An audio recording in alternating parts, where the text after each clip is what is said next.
Sejam bem-vindos. Vou fazer uma breve leitura aqui, para a gente organizar. Eu peguei, gente, Paz em Nós, do livro Calma, Francisco Cândido Xavier e Emmanuel. A paz em nós não resulta de circunstâncias externas, e sim da nossa tranquilidade de consciência no dever cumprido, e é preciso anotar que o dever cumprido é fruto da compreensão. Compreender significa, na essência, desculpar as pessoas que nos cercam, nas oposições que nos façam, e esquecer as ocorrências que nos mostram adversas, a fim de que nos mantenhamos fiéis à tarefa do que se nos indica. Vou pedir licença aqui, porque está me dando uma falta de ar. Não te conturbe a censura ou a crítica dos outros no desempenho das obrigações que a vida te assinala, porquanto, se aceitas os próprios compromissos no bem geral, esses compromissos dizem respeito a ti mesmo e não aos que te observam, nem sempre com lógica e segurança.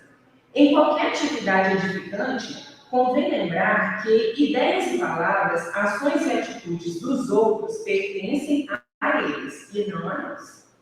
No critério da reciprocidade, é justo recordar que não nos é lícito violentar essa ou aquela pessoa com opiniões e medidas tendentes a sufocar-lhes a personalidade. As discussões auxiliam em muitos casos de assuntos obscuros ou de companheiros desinformados, mas servir aos semelhantes, doando-lhes o melhor de nós, é o argumento decisivo para clarear os agentes de solução a qualquer problema. Para colaborar no interesse do bem de todos, é imperioso olvidarmos naquilo que as induções ao egoísmo nos impulsionem a titubear ante as obrigações que a vida nos traz. Ainda que todos os elementos exteriores se te revelem contrários à ação que desenvolves, é perfeitamente possível guardar a própria serenidade, desde que saibas entender pessoas e situações, deixando-as onde se coloquem e seguindo para a frente com o trabalho que te compete. A paz em nós, repitamos, nasce da compreensão em serviço, e a compreensão em serviço é mantida pela tolerância para com os erros alheios e até pela de modo a sabermos corrigi-los sem tumulto e perda de tempo. Em suma, enquanto não soubermos perdoar, não seremos livres para submetermos à prática do bem, segundo as leis de Deus. Gente, hoje, o tema desse mês é Caminho, Verdade e Vida. E quem vai falar para a gente hoje é Marcos Bodesan, e o tema de hoje é O Fracasso de Pedro, capítulo 89. Nós vamos, então, elevar os nossos pensamentos ao nosso Mestre Jesus, deixar as preocupações, a mente cheia, lá do lado de fora, para que a gente possa absorver o máximo possível o estudo de hoje, levar para as nossas casas as boas energias que nós vamos recolher aqui nessa noite. E nós pedimos ao nosso Mestre Jesus e à espiritualidade amiga que esteja com o nosso companheiro expositor da noite, intuindo, para que ele possa trazer para nós os ensinamentos da noite. Esteja conosco o Mestre Jesus, espiritualidade amiga, hoje e sempre, que assim seja. Marcos, a palavra é sua, viu?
Testando o som também.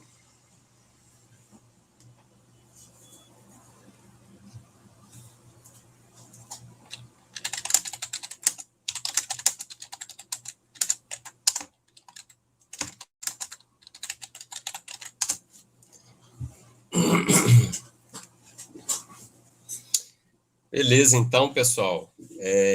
Estava fazendo uns testes aqui. Estava tentando entrar pelo Google Chrome para falar com vocês e não deu. Tive que trocar de internet aqui para a gente poder.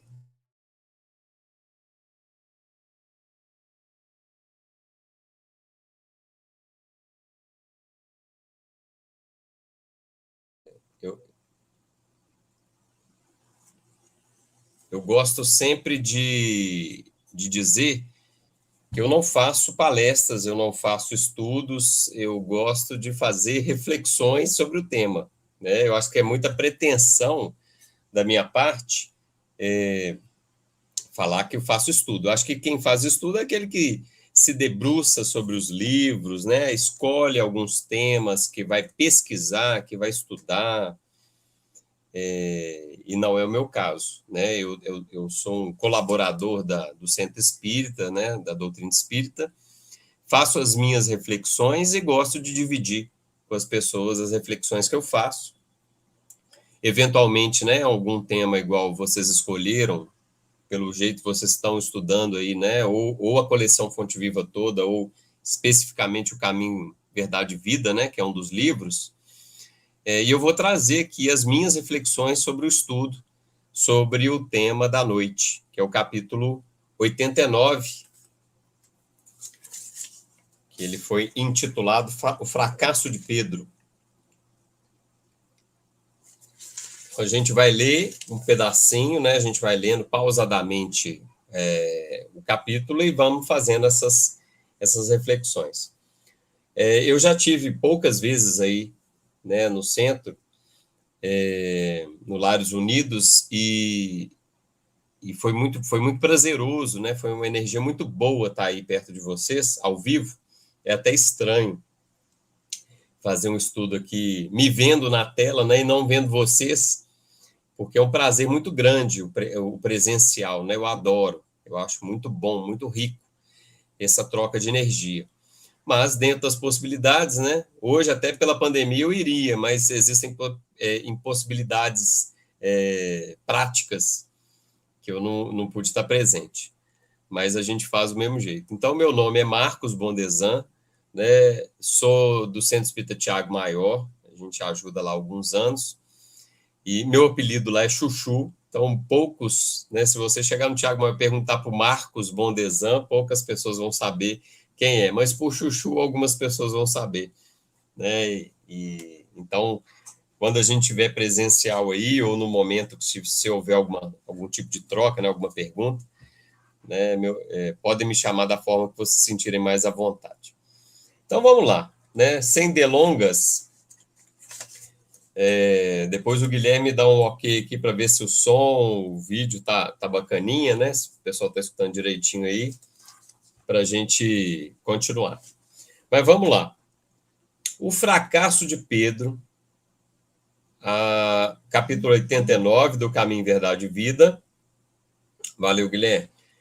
E ele vai comentar um trechinho de Mateus, que é Mateus 26, versículo 58.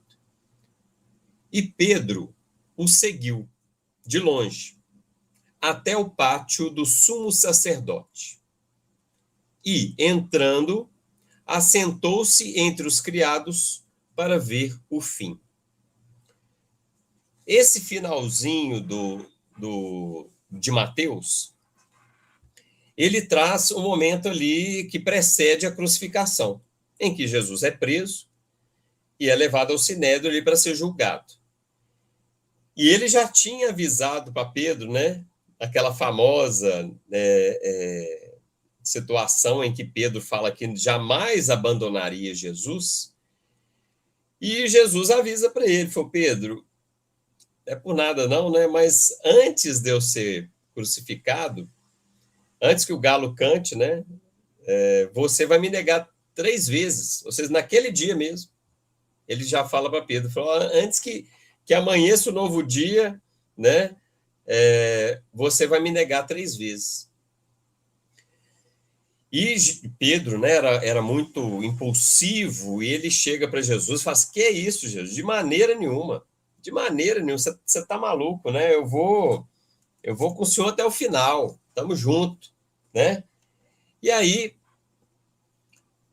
Jesus, né, ouve aquilo e beleza, ele sabia o que iria acontecer, né? Jesus conhece os nossos corações, não porque estava escrito, mas é porque ele nos conhece. Nós temos uma certa previsibilidade, né, gente? Quando a gente fala assim, quando a gente conhece, convive com as pessoas, a gente já sabe que certos comportamentos vão se repetir. A gente já pensa assim, o fulano ali é tão dramático, né? Então, se acontecer qualquer coisa, ele vai vir com aquele drama, né? Outro dia eu estava conversando com uma pessoa, gente, foi impressionante. Aconteceu uma situação em que uma mulher foi à casa de um sobrinho dela, que estava doente, e chamou esse sobrinho para morar com ela, porque ele estava precisando de ajuda, estava precisando de auxílio. E aí, uma pessoa da convivência deles falou assim, isso não vai dar certo. Eu falei, mas por que não vai dar certo? Porque eu conheço essa mulher, eu sei como ela funciona, é do círculo íntimo dela, né? Ela assume o compromisso, mas na hora que o calo aperta, na hora que dá o primeiro problema, ela abandona. Aí ela pede auxílio às outras pessoas para resolver o problema que ela não deu conta. E eu, né, na minha inocência, falei assim, que é isso? Mas a gente tem que confiar, tem que acreditar, ela está fazendo uma coisa boa, ela tá buscando alguém ali, colocando na casa dela para poder auxiliar no momento de dificuldade, não é possível, vai dar certo, vamos lá e tal. Não deu outra, né, gente? Não deu outra. Exatamente o que a pessoa descreveu aconteceu. É porque ela não quer que dê certo? Não, ela queria que desse certo. Né? Na inocência nossa, na minha inocência, de não conhecer as possibilidades que aquela pessoa podia entregar, eu achava que ia dar conta. E aconteceu exatamente o que a pessoa descreveu. Ela levou a pessoa para casa, na primeira dificuldade, não foi nem no primeiro mês, não, nos primeiros dias. Na primeira dificuldade, ela já riu, já pediu auxílio, já pediu arrego, e o que era para ficar ali alguns meses durou poucos dias. Durou poucos dias. A pessoa já resolveu o problema, já devolveu, né, a visita para a casa dela. Então, Jesus, que ele, né, o grande conhecedor da nossa intimidade, sabia o que ia acontecer. Não porque, pela maldade, como Jesus fala, né, não é que nós somos maus, mas a gente ainda é despreparado, nós ainda temos medo, nós ainda temos temores que nós não damos conta. Está tudo certo, né? Então, isso que aconteceu. Pedro ficou, apesar de ter dito que acompanharia o mestre em qualquer situação, na hora em que ele foi confrontado com as pessoas que começaram, porque estavam acusando Jesus e queriam pegar todo mundo que estava com ele. Na hora que as pessoas aproximavam-se dele, falavam assim, olha, você andava com Jesus. Ele falou, eu de jeito nenhum, maneira nenhuma, nunca vi esse homem na minha vida. Ele arriou, por quê? Porque nós temos medo, né, gente? Nós temos medo. Medo da dor, né? Medo do sofrimento, medo, enfim, temos medo. Jesus, sabendo disso, ele sabia o que ia acontecer. E foram 3 vezes. Então, ele acompanhou de longe, né? E isso foi trazido, né, na mensagem aqui, o título como o fracasso de Pedro. Porque ele se propôs a fazer algo e não conseguiu. E ele vai trazer na mensagem, então, a reflexão sobre essa situação. Né? Vamos ver o que Emmanuel traz para nós. O fracasso, como qualquer êxito, tem suas causas positivas. A negação de Pedro sempre constitui assunto de palpitante interesse nas comunidades do cristianismo.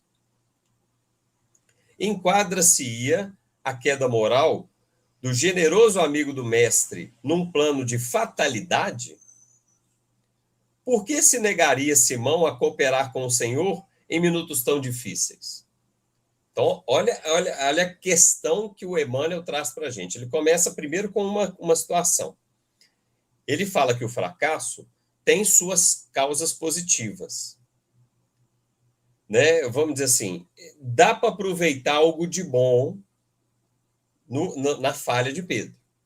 E é isso que nós vamos tentar extrair daqui. Né? Isso traz, né, reflexões importantes para nós, porque nós, vira e mexe, caímos. Né? Por muito menos do que as situações que Pedro passou, nós caímos. Nós abandonamos o barco, nós arriamos, nós paramos tarefas, paramos trabalhos, por situações, às vezes, muito mais simples de resolver do que Pedro. Então, quando a gente faz a reflexão sobre o que passou Pedro, nós estamos refletindo sobre as nossas situações, sobre a nossa situação. Por que muitas vezes nós pulamos do barco? Por que muitas vezes nós deixamos Jesus falando sozinho? Por que abandonamos as tarefas e os trabalhos? Vamos ver aqui, né? Aí ele coloca, né? Se é uma fatalidade, quadrar-se-ia numa fatalidade, ou seja, estava fadado a acontecer aquilo ali, não tinha outra. Isso estava escrito nas estrelas que aquilo iria acontecer? Era uma fatalidade da encarnação de Pedro? Ou existia uma certa flexibilidade? Ou ele podia dar conta? Olha a pergunta, olha a questão. E aí nós temos que ir numa reflexão bem profunda. A nossa reencarnação foi feita para o sucesso total. Vocês já ouviram o termo completista? É aquele que entra na reencarnação e completa todo o programa que foi executado, que foi pensado, ele executa com sucesso. E às vezes vai até além, né? O Chico Xavier provavelmente é um completista, pelo contrário, ele não só fez o que estava programado, como ele aumentou o tempo da sua reencarnação, porque ele ainda tinha mais para oferecer. Então, a nossa encarnação é feita sob medida, é uma medida precisa, não é uma medida mais ou menos. Jesus não nos dá condições mais ou menos da gente ter sucesso na encarnação. Ele nos dá todas as condições. Não existe, olha o que eu vou falar, não existe no universo um planeta melhor, um corpo melhor, uma situação melhor, condições melhores, um entorno melhor, amigos e familiares melhores que a gente poderia ter para a gente ter sucesso na nossa encarnação. Sabe por quê? Porque Deus, ele é perfeito.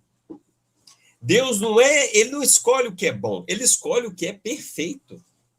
Nós estamos na melhor condição, no melhor planeta, no melhor corpo, na melhor idade, na melhor tudo que vocês pensarem, nós temos as melhores condições que existem no universo para a gente completar a nossa encarnação com sucesso.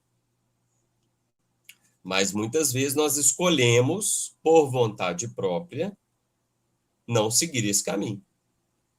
Alegamos um monte de dificuldade, alegamos um monte de problemas. E mais um detalhe da reflexão. Não estamos falando de perfeição. Longe disso. O nosso sucesso não é perfeição. O nosso sucesso é parcial, porque temos limitações.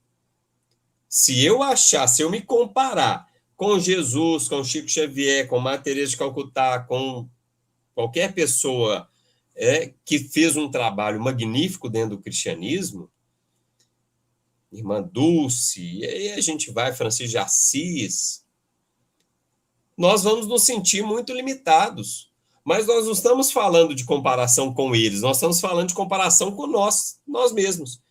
Eu vencer as minhas questões, eu vencer as minhas dúvidas, eu vencer as minhas limitações, eu vencer aquilo que eu me propus a vencer. Não ser comparado com outro ser. É a minha comparação comigo mesmo. Eu fui melhor. Eu fiz o meu melhor. Aí nós vamos sair do espiritismo e lembrar da frase do Mário Sérgio Cortella, né? O que a gente deve fazer na vida? Ele diz em outras palavras, né, tentando parafrasear, que nós devemos fazer o melhor dentro das condições que nós temos, até termos condições melhores de fazer melhor ainda. Olha que legal isso, né? No início parece confuso, mas vamos lá. Nós devemos fazer o nosso melhor, não comparar com ninguém, dentro das circunstâncias, dentro das possibilidades que nós temos hoje, até termos possibilidades melhores de fazer melhor ainda. Então, hoje eu tenho umas certas limitações. E eu faço o meu melhor. Amanhã eu posso ter outras condições que sejam até melhores. Aí eu faço o melhor ainda. Hoje eu falo, né? Hoje eu faço reflexões de estudo, porque o tempo que eu tenho eu não consigo fazer um estudo e ficar estudando horas por dia para poder apresentar, né, temas assim de certa forma mais detalhados, mais robustos. Mas eu não vou paralisar um trabalho porque eu não tenho condições melhores. Eu vou fazer o meu melhor. E qual é o meu melhor? Separar 1 hora, separar meia hora, às vezes 15 minutos, dentro da condição que eu tenho, e fazer uma reflexão sincera sobre o tema proposto. Se eu tiver 2, 3 dias, melhor ainda. Mas eu tenho, hoje eu não tenho. E aí a gente faz o nosso melhor. Nós não vamos paralisar o trabalho porque eu não posso fazer. Outro dia alguém me falou assim, eu vou abandonar a tarefa do atendimento fraterno. Eu falei, por quê? Porque eu não consigo ter tempo suficiente para fazer o atendimento fraterno. Eu falei, qual que é o tempo? São 2 atendimentos por noite de 1 hora. Eu falei assim, você tem tempo de fazer um atendimento de 1 hora? Tem. Um atendimento eu tenho. Manda ver. Você vai sair de uma tarefa porque você não consegue fazer 2 atendimentos? Se você pode fazer um, faça um. Ah, mas aí a gente fica sempre pensando, né? O que o outro vai achar, o que o outro vai pensar. Todo mundo que está lá faz os 2, só eu que não vou fazer. Mas as suas condições são especialíssimas. As suas condições são únicas. Não tem que se comparar. Faça o seu melhor. Até ter condições melhores de fazer melhor ainda. Deus não nos pede resolver os problemas do mundo, ele só nos pede algumas horas de trabalho. E outra coisa que vai falar na mensagem aqui.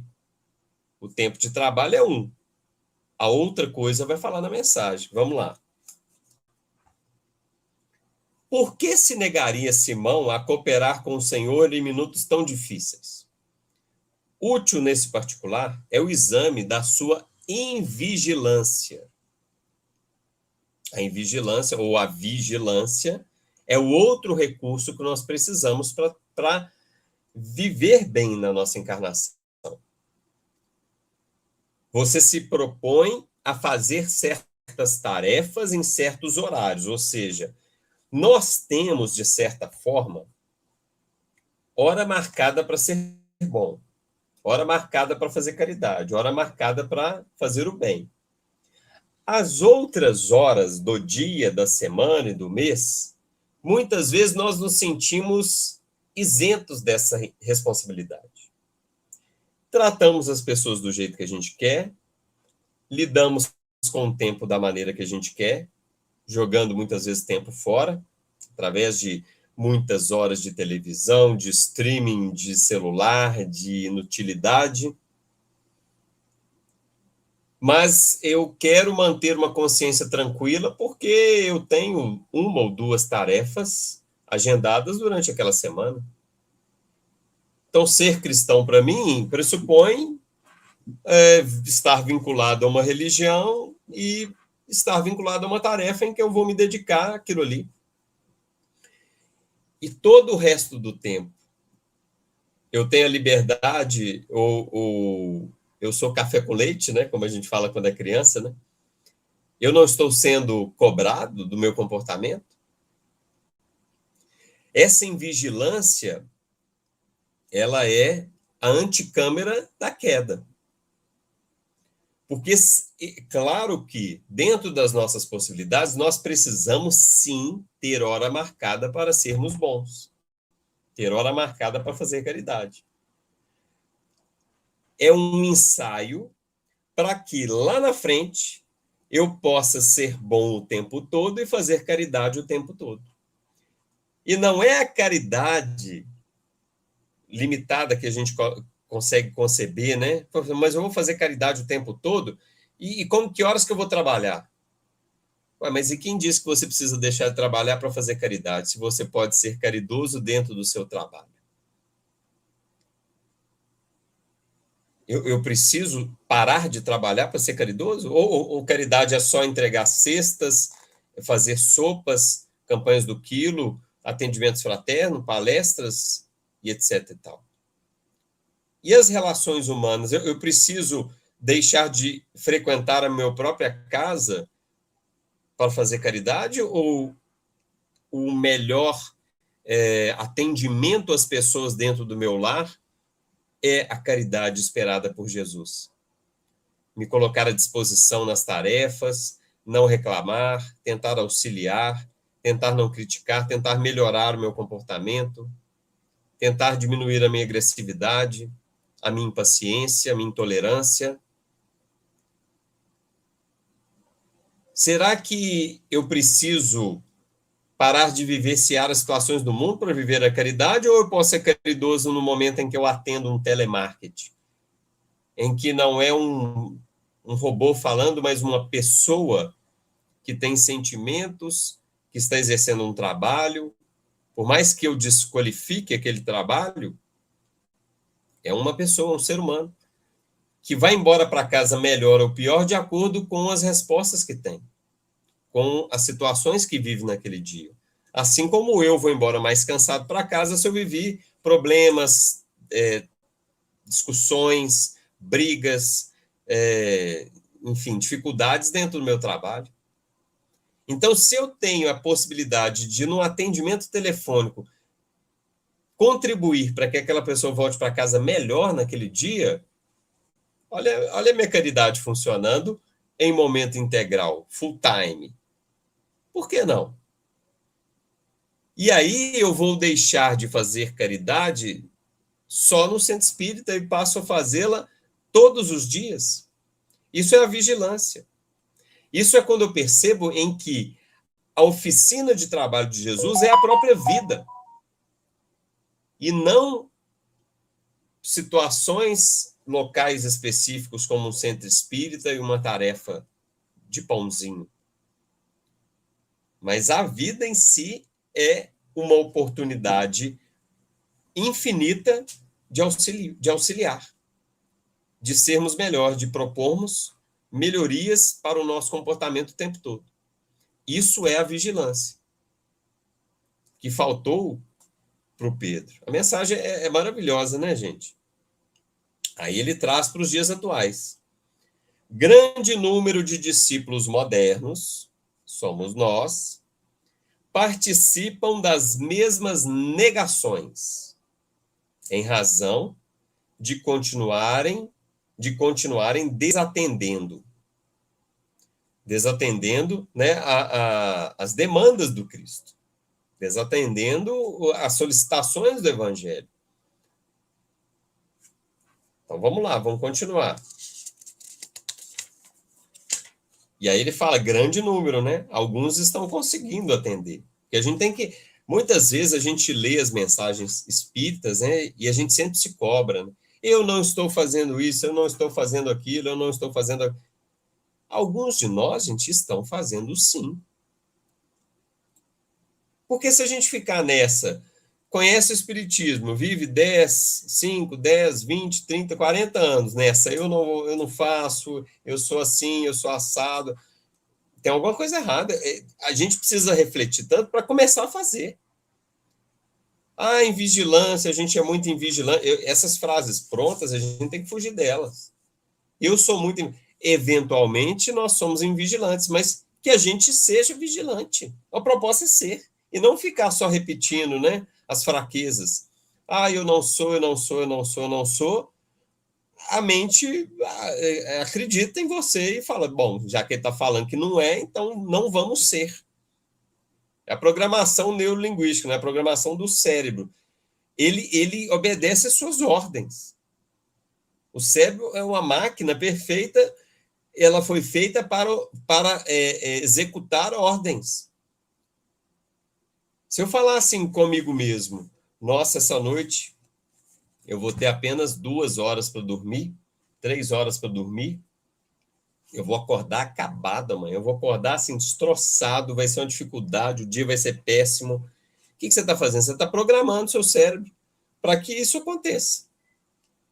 Agora, se você falar assim, eu vou aproveitar maravilhosamente as 3 horas de sono que eu tenho essa noite e me renovar para o outro dia exercer minhas atividades normalmente. É o que eu tenho. Graças a Deus. Tem gente que não vai dormir nem um segundo. Aí o cérebro já recebeu a ordem de forma diferente. Você vai acordar, dormiu 3 horas e descansou. É o que você podia. É o que você pôde fazer. Né? Então, vamos tomar cuidado com as ordens, com as programações que a gente faz para nós mesmos. E eu não dou conta. Eu estava conversando com uma pessoa um dia, né? Ela falou assim, ela viveu uma situação muito difícil e que carece de muito perdão. E aí ela falou assim, nessa encarnação eu já desisti. Pessoa jovem, 40 e poucos anos. Nessa encarnação eu já desisti, já conversei com a espiritualidade, vou deixar a solução desse problema para a próxima. Eu falei assim, gente, não é possível. Por quê? Não quer dizer que você não está dando conta hoje, que você deve chutar o balde, abandonar o barco e falar assim, ah, não dou conta e pronto, acabou. O que a gente falou agora há pouco? Nós fomos feitos para ter sucesso nessa encarnação. Não é porque é difícil que a gente deve abandonar. Sigamos, vamos tentando. Ah, depois de tanto tentar não conseguir, aí tudo bem. Aí desencarnei. Chego lá, falo assim, ó, meu homem, realmente você não conseguiu perdoar aquela situação, mas melhorou muito. Se você tivesse parado de tentar lá aos 40 anos, você não chegaria tão bem que você chegou no plano espiritual aos 80, aos 90, aos 100, sei lá. Por quê? Porque você tentou e cada tentativa diminuiu um pouquinho do ódio, diminuiu um pouquinho da mágoa. Não zerou, mas olha só, agora ficou mais fácil. O fulano agora vem como seu filho, vem aquele amor natural da paternidade e pronto, ali você já resolve aquilo ali. Agora, se você se paralisar no ódio, ao invés dele vir com uma condição favorável para você ser auxiliado, né, nesse perdão que você precisa, vocês vão vivenciar a situação de novo. Vocês vão sofrer de novo, vão ter que repetir a situação para começar de novo uma nova oportunidade. O que você prefere? Abandonar o barco? Vamos lá, vamos seguir, vamos embora, né? Se eu não conseguir, tentando é uma coisa. Agora, se eu não conseguir porque eu falei assim, ah, não dou conta, quem falou que você não dá conta? Nós não sabemos quem seremos daqui a 1, 2, 3, 4, 5, 10 anos. Nós não sabemos. Até as nossas células mudam, se não me engano, a cada 5 anos, não tem mais não tem um átomo que forma o nosso corpo atualmente, que vai estar presente no nosso corpo mais. Todos serão mudados. Olha só. Então, a cada 5 anos que você encontra alguém, você está encontrando um ser diferente, materialmente falando. Os físicos, biólogos aí podem estar assustados aí, mas porque eu posso estar falando uma bobagem, porque às vezes não é esse prazo, né? Vocês são 3, 5, 10, 8, 10, enfim. E às vezes não são todos os átomos, mas vamos lá. A ideia está colocada. Nós vamos mudando, nós vamos nos transformando, nós vamos trocando até o nosso corpo. Então, por que não trocar as ideias? Por que não trocar os valores? A gente está aqui para aprender. Se a gente não tiver o objetivo de sair de um estudo diferente do que a gente entrou, para que nós estamos aqui? Eu preciso de uma informação, uma frase, uma colocação, qualquer coisa que vai questionar o meu pensamento atual e que vai fazer assim, poxa, não é que se eu pensar dessa forma diferente, eu posso ter um resultado melhor? Porque se eu sair exatamente como eu entrei, de duas, né? Ou a falha é do palestrante, porque não conseguiu passar a informação, ou a falha é minha mesmo. Porque eu não sei, não me propus a mudar. Eu estou tão apegado aos meus valores, à minha forma de pensar, que eu não quero mudar. Eu acredito naquilo ali. Eu só assisto palestra como assistiria uma missa, como assistiria um culto, como assistiria uma reunião de outra religião, por formalismo. Não é o objetivo. A doutrina espírita nos pede mudança constante. Então, Pedro não estava fadado a errar. Até mesmo Judas, Jesus deu uma última chance para ele. Quando ele chega para dar um beijo para ele, para entregar Jesus, ele pergunta: a que veio, amigo? Ou seja, tem certeza, Judas, que você quer fazer isso? Nós não reencarnamos com programação de errarmos. Nós reencarnamos com a possibilidade de acertarmos. Mas também Jesus nos conhece nossas limitações. Então, ele dá a chance para Judas, torce ali, assim, vai, Judas, muda. Mas não deu jeito, não teve jeito. E Pedro é a mesma coisa. Jesus não falou de forma, né, para destruir a personalidade de Pedro, né? Você vai me negar. Ele percebeu que as circunstâncias estavam muito difícil ele mudar, porque ele sentiu medo ali, né? Em Pedro, ele sentiu a preocupação, a autopreservação, né? Que faz parte do ser humano, né? E aí, olha só, né? A interpretação dessa situação que Pedro passou, né? Da questão da vigilância. Informa o Evangelho que, naquela hora de trabalhos supremos, Simão Pedro seguia o mestre de longe.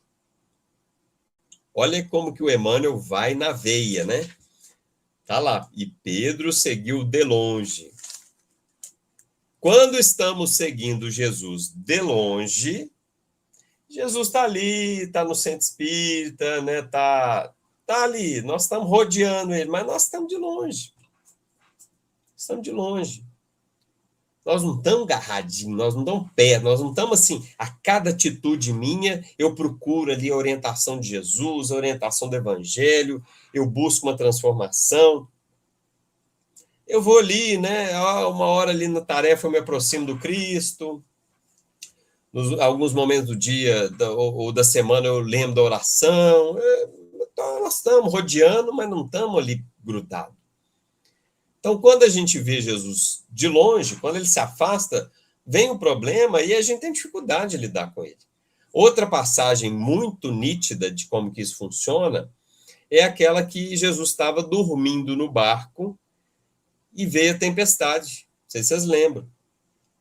Os pescadores estavam no barco e Jesus lá num porão, lá dormindo. Olha o símbolo que legal. Jesus estava dormindo. E quando veio a tempestade, nós desesperamos. Ai, Jesus, oh, meu Senhor, meu Deus, que desespero, nós estamos lascados e tal, vem ajudar. Como que a nossa vida é? Não é mais ou menos nesse estilo? A gente esquece Jesus, vai acompanha de longe, de vez em quando fazemos uma oração, de vez em quando fazemos um trabalho bem. Na hora que vem o problema, aí a gente desespera e aí a gente quer Jesus o tempo todo, né? Aí é mensagem atrás de mensagem, oração atrás de oração, culto, água frutificada, passe, palestra, pedido de oração em grupo, site de atendimento, né, à distância, aí entra a loucura, né? A gente já fica assim, desesperado pelo auxílio. Por quê? Porque Jesus estava dormindo.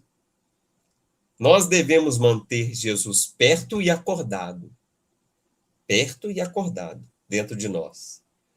Aí sim, nós enfrentaremos as dificuldades com mais tranquilidade, com mais serenidade. Não colocaremos ele, né, numa distância tal que quando vier o problema a gente vai ter medo. Ele está do nosso lado. A gente vai se sentir seguro em qualquer situação. É um propósito. É uma proposta. Muitos aí estão vivendo isso. Por que a gente não pode viver também? Né?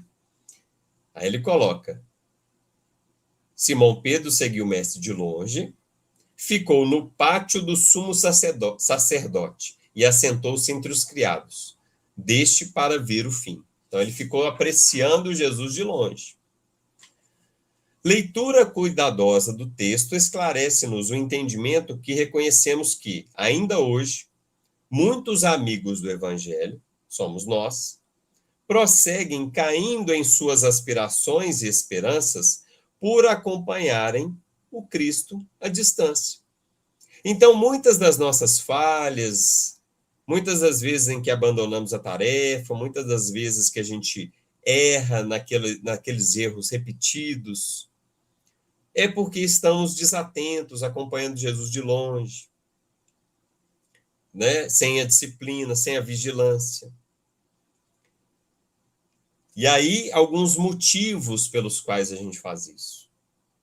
Não é à toa, não é porque... Gente, porque, olha só, acompanhar Jesus deve ser bom demais. O problema é que nós temos imperfeições, alguns desejos, alguns questionamentos. Será que vale tanto a pena, sim? É bom Jesus de perto de vez em quando, mas toda hora, será que precisa disso? O que nos impede, né? Receosos de perderem gratificações imediatistas.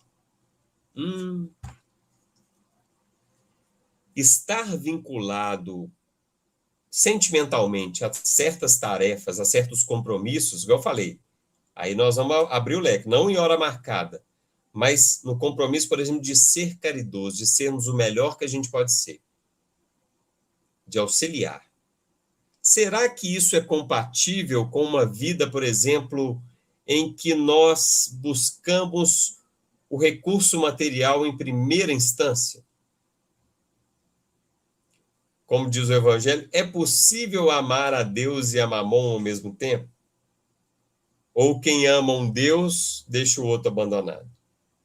Então, se a nossa vida tem um viés mais financeiro, mais busca de conforto, mais busca de prazeres... Só um minutinho, tá, gente? Estou com duas meninas aqui, uma está precisando de um pequeno socorro. Você quer ajuda aí? Só volta em um minutinho. Deixa eu ver. Tá acabando ali, posso te ajudar depois? Fica com... Quer um papelzinho?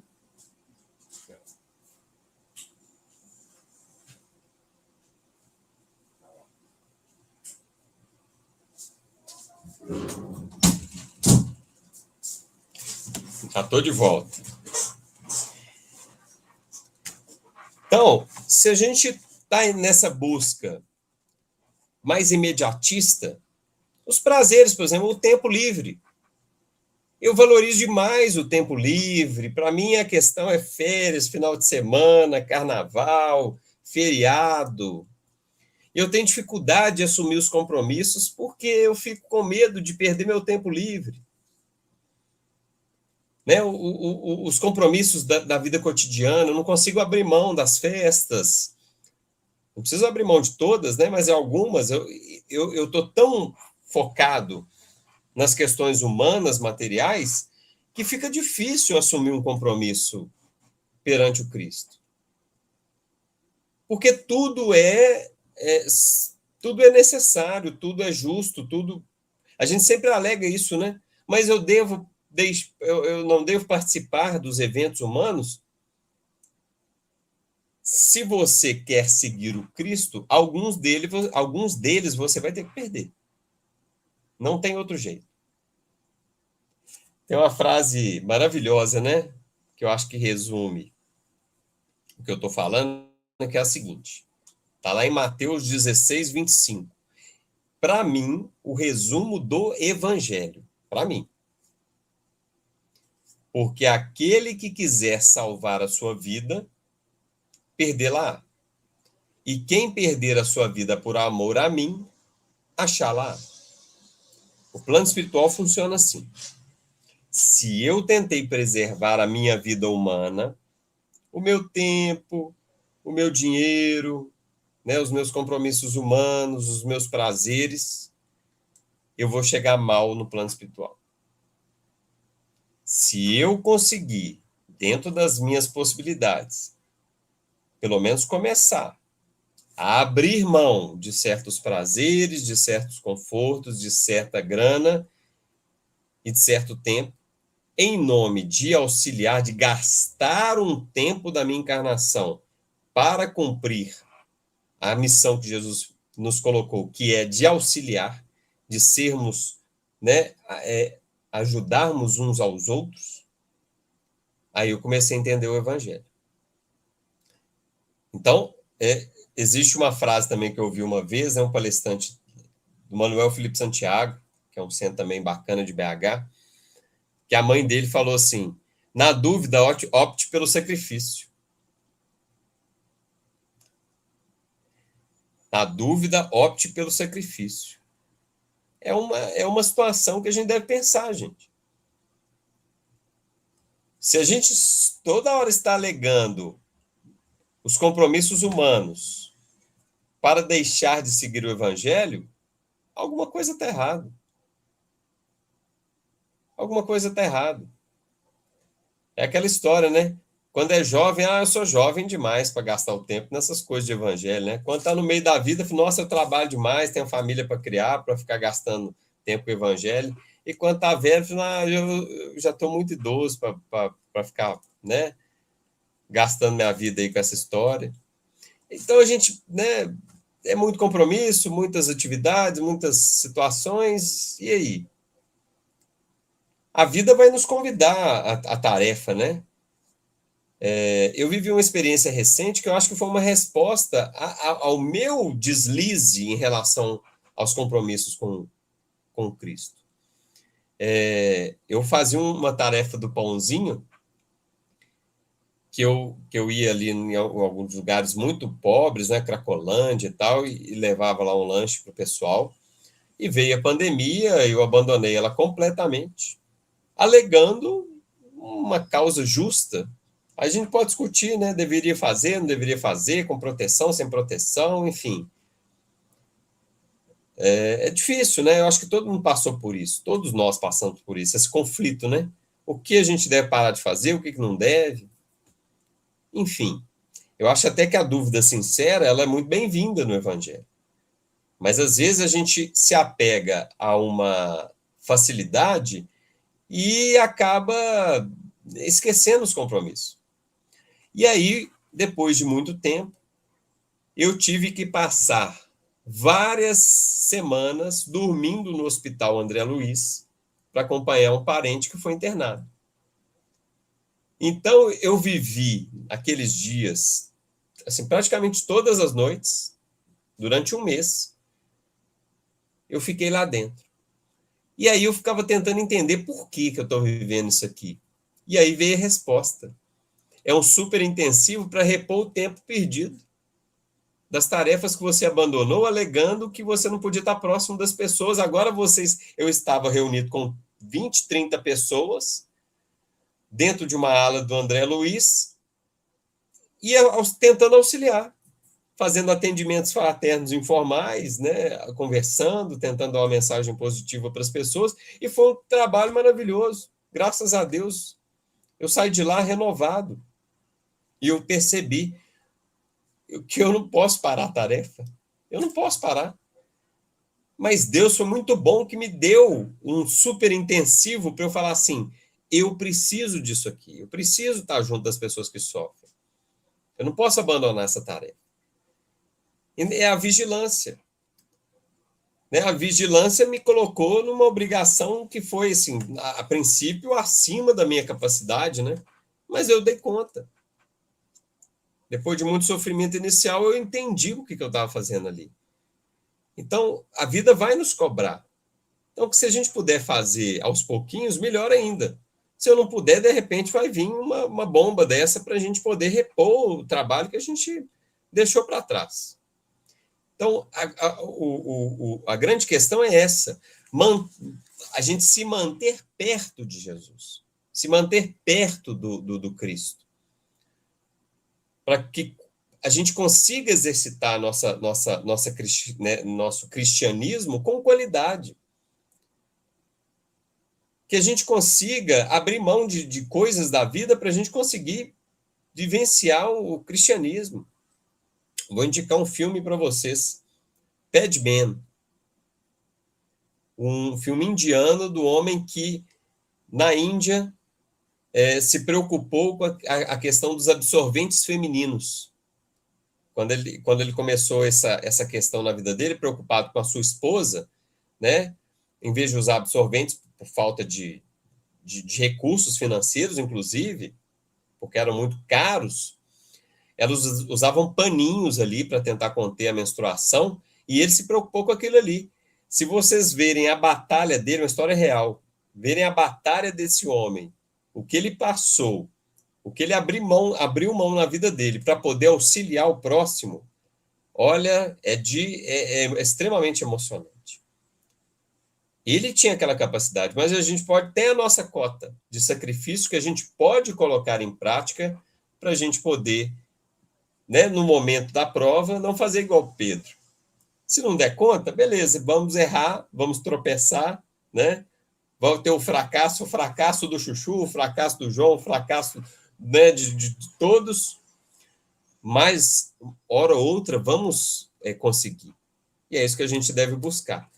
Vamos nos manter próximos. O que é estar próximo de Jesus? É estar próximo da tarefa, é estar sempre em oração, é estar sempre numa busca, né, elevada, né, a cada segundo da nossa vida, onde nós estivermos. Ok? Então, essa é a mensagem que eu queria deixar para vocês. Eu achei a mensagem maravilhosa, uma ótima escolha. Eu sou fãzaço desses livros da coleção Fonte Viva.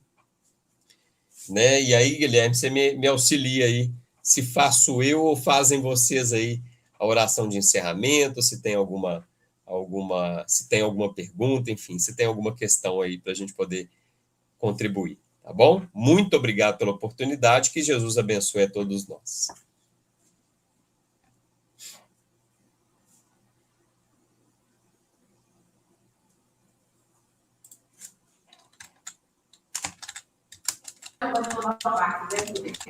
Depois de tudo que a gente ouviu aqui. Jesus te abençoe e que a gente possa contar com você em outras oportunidades, viu? Muito obrigada. Vai ser um prazer. Na semana que vem, a gente vai ter uma programação especial, né, que é a comemoração do aniversário do Diego de 43 anos. Então, não percam, vai ser bacana, vai ser diferente. No dia 15 de março, quem vai falar para a gente é o Mauro Machado, o Cedro de Jericó, capítulo 44. No dia 22 de março vai ser o Sidney Assis, Testemunho, capítulo 85. E no dia 29 de março, André Brasil, O Tesouro Enferrujado, capítulo 24. Esse mês, a equipe de passe é a equipe 1, que é a Mércia, o Wilson, Ione Lourdes e Vânia Perdivan, tá? Deixa eu ver aqui. Gente, a campanha do quilo, que acontece todos os sábados, às 9h40, está precisando de tarefeiro, sempre está precisando, né? E tem a oportunidade também de ajudar o seu José no domingo. Ele está disposto a vir, mas precisa ter alguém para ajudar ele. Então, se alguém tiver vontade, procura a gente para poder ajudar nessa tarefa. A casa disponibiliza a pomada do vovô Pedro. Quem estiver precisando também, só procurar a Mércia. Tem a biblioteca lá embaixo, que tem muitos livros bacanas lá para poder emprestar para vocês. Qualquer coisa é só mostrar a sua identidade, não é isso mesmo? É só a identidade que precisa, né? A casa tem também, gente, atendimento fraterno, todas as terças, às 19h30, e igual a Mércia sempre fala, a gente não tem a pretensão de resolver o problema de ninguém, né? Mas tem pessoas preparadas lá, um ombro amigo, para poder ouvir, para ajudar nas reflexões, pelo viés do doutrina espírita. Então, precisando, já só chegar na terça às 19h30. Avisar para vocês também que no dia 7/2 começou o módulo 1, o módulo de estudo da casa. Quem quiser participar, ainda dá tempo de começar, é só chegar aqui na segunda-feira. É toda segunda-feira, de 20 horas às 21h30. E semana que vem, na segunda-feira, dia 7/3, vai começar o módulo 3. Então, quem já fez o módulo 1 e o 2 e queira fazer o 3, é só me procurar, e porque vai ser online, tá? O módulo 1 é presencial, mas o 3 vai ser online. E quem já fez também e quiser reciclar, quiser fazer de novo também, tá, gente? Só procurar. Gente, vamos ao sorteio do livro. O livro sorteado hoje, ó, Lições que a Vida Oferece. Psicografia de Eliana Machado Coelho, pelo Espírito Sheridan. Vamos ver aqui.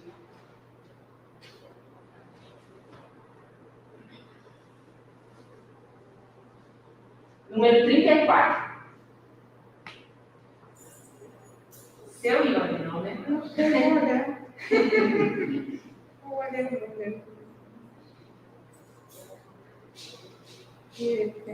É esse? Não é não, né? Acho que não, só Tá. dobreta. Não, né? Número 5. Aí. Oi. Boa leitura, viu? Gente, quem quiser receber o passe, quem estiver sentindo a necessidade, é só permanecer sentadinho no lugar que a gente vai chamar, viu? E não esqueci de um recado, não, né, gente? Acho que não. E a prece final eu vou pedir Sônia Benjamin para fazer para nós.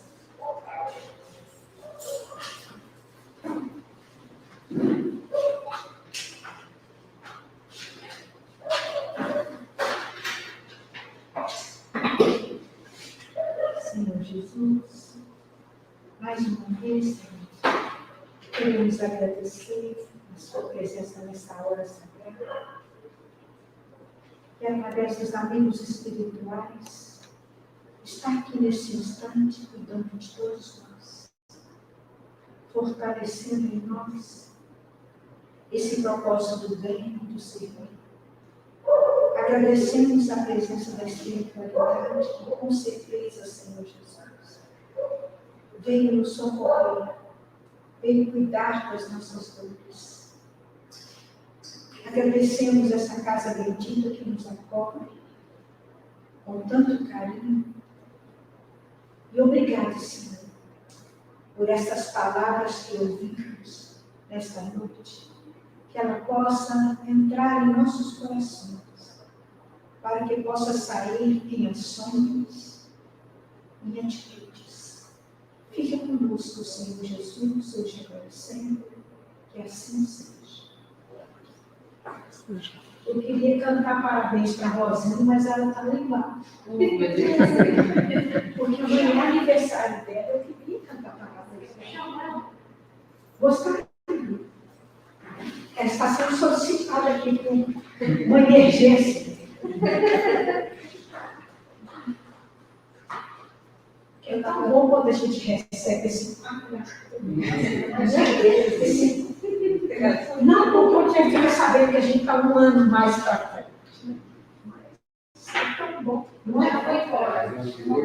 Não gostou? É mais uma de lutas.